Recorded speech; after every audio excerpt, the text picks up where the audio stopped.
How's everybody doing? Good, how are you? Good. I'm good. Really good. How's the competition in your group? How would you characterize it? The competition's been unbelievable.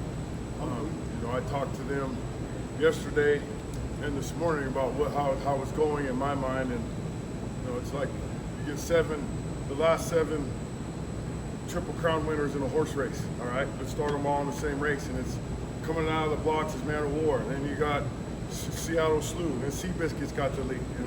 I'm a big horse racing fan, but it's been unbelievable. Iron sharpens irons. One man makes another man stronger, and they've been holding each other accountable and competing with each other at the same time, which it's been good. It's been really good. I know you were excited to see what Gabe could do. What has he shown you early on? Gabe jumped right in, and he wasn't able to practice in the spring, obviously, but he was able to watch, and he understood what I expected out of each and every one of them in practice, and he jumped in right in, and he's it's been like he's practiced all spring.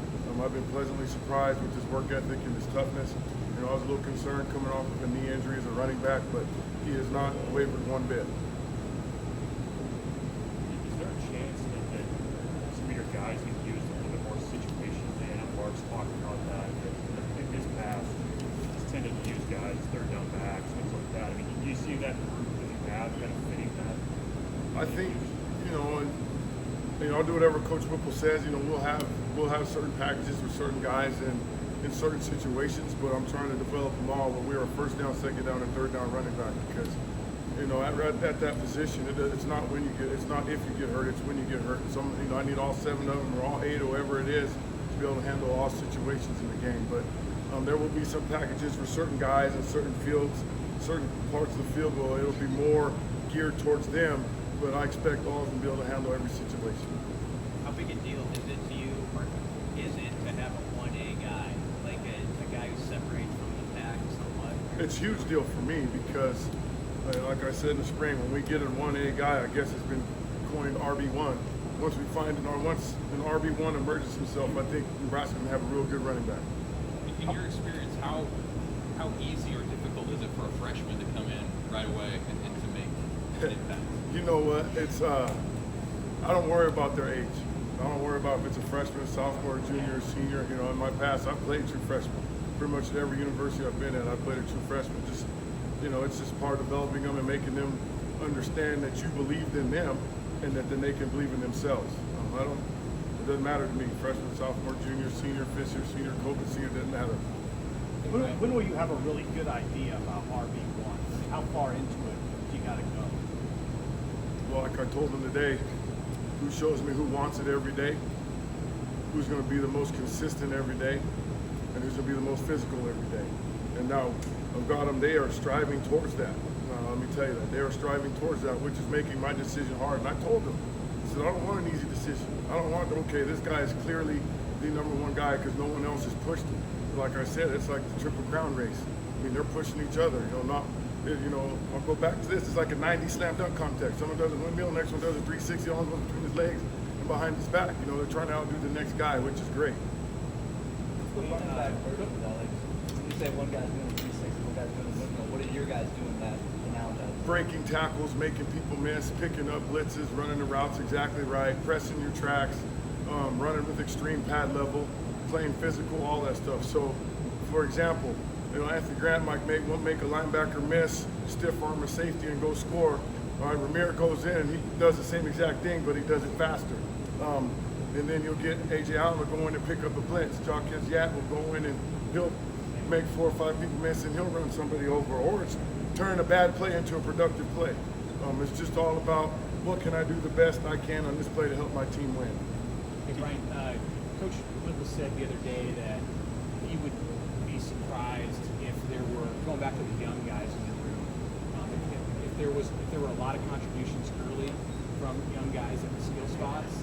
I know that obviously includes receivers, other positions too, but how in particular, you mentioned AJ, how are AJ and Emmett coming along so far weekend? They're coming along great.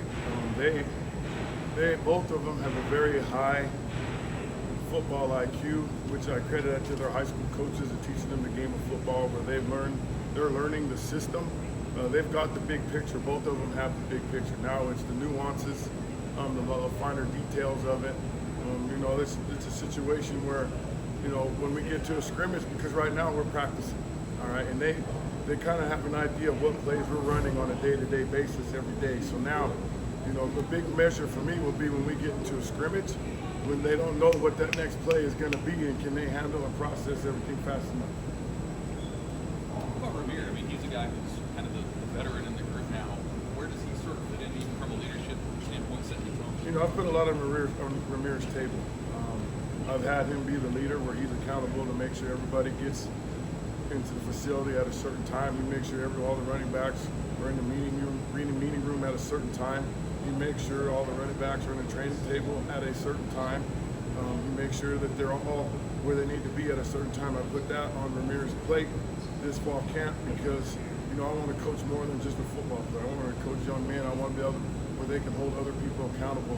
And, you know, this is the best tool I have, is to teach them to be able to do that. You know, physically, last year was used a lot more in the pass game too. Does he have a skill set, do you think, that can be used in that? Oh, Ramir's got a skill set where he can do it all. He can line up at receiver. He can line up at running back. You know, he's phenomenal on special teams, and he's a pleasant kid to be around. So, you know, Ramir's going to be used by us a lot in a lot of different situations, a lot of different packages.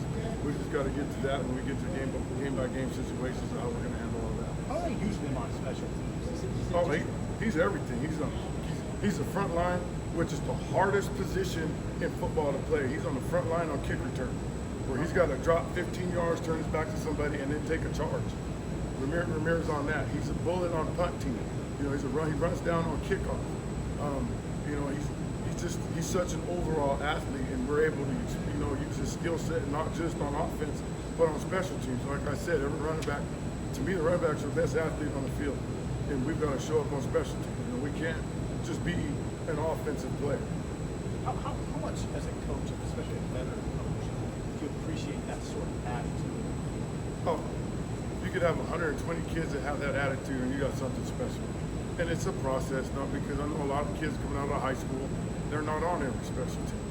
But one day, you know, just to set my point, one day after practice, I went and put the number 53 on the board. Then I said -8, because that's -8 O linemen in the NFL. The -8 defensive linemen. The -4 quarterbacks. Those guys aren't on special teams. Now you're down to around 35. All right, and they carry 4 running backs. One of them is going to be the bell. Like Derrick Henry's not on kick return. No, so his backups better be doing something on special team, add some type of value to him. And I explained it to him that way, and they all kind of got it after that.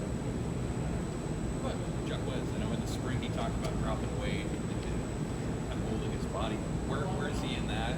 How is he kind of? You know, Chuck Wes is coming along. You know, he ended the spring very well, and you know, and he's right at about the same pace he was. You know, I hold them all to a high standard, and I don't know if they'll ever meet it, but one day they will.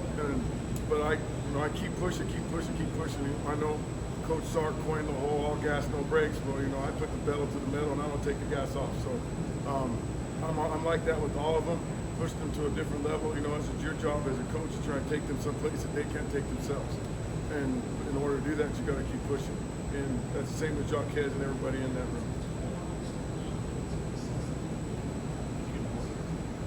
You know what? My dad, you know, I grew up on a small farm, and my dad always had horses around us. And I remember, it's a great question. I remember when I was in the 3rd grade, I had to write a research paper.